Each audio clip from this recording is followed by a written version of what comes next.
ഈ മാങ്ങ സീസണിൽ വീട്ടിലുണ്ടാകുന്ന മാങ്ങയിൽ പുഴു വരാതിരിക്കാൻ ഞങ്ങൾ ചെയ്യുന്ന ഒരു ചെറിയ പൊടിക്കൈ കണ്ടാലോ? ആക്ച്വലി എല്ലാവർക്കും അറിയുന്നതായിരിക്കും, but we still wanted to share it. ഇതിനായിട്ട് നമുക്ക് വേണ്ടത് മാവിൽ നിന്ന് പറിച്ച വിളഞ്ഞ മാങ്ങയാണ്. 4 ഗ്ലാസ് വെള്ളത്തിലോട്ട് 2 ടേബിൾ സ്പൂൺ ഉപ്പ് ആഡ് ചെയ്ത് വെള്ളം നന്നായി തിളപ്പിക്കാം.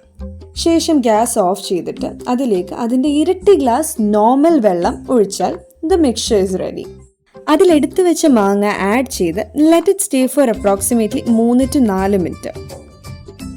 ശേഷം അത് പുറത്തെടുത്ത് തുടച്ച് അതിൻ്റെ വെള്ളം ഡ്രൈ ആക്കി കുറച്ച് വെയിറ്റ് ചെയ്ത് അതിൻ്റെ ചൂടാറുമ്പോൾ അത് ന്യൂസ് പേപ്പറിൽ റാപ്പ് ചെയ്ത് സ്റ്റോർ ചെയ്യുക. ഇനിയും കാത്തിരിപ്പിൻ്റെ നാളുകൾ. മാങ്ങ പഴുത്തോ എന്ന് ഇടയ്ക്കിടയ്ക്ക് നോക്കുക. 3-4 ദിവസം കൊണ്ട് ഞങ്ങൾ വെച്ച് കുറച്ച് മാങ്ങകൾ പഴുത്തിട്ടുണ്ട്. ഇത് ഞങ്ങളുടെ 3 ദിവസം കൊണ്ട് പഴുത്ത മാങ്ങയാണ് കേട്ടോ. ഒരു പുഴു പോലും ഇല്ല. നല്ല മധുരമാണ്. എല്ലാവരും ഒന്ന് ട്രൈ ചെയ്ത് നോക്കണേ.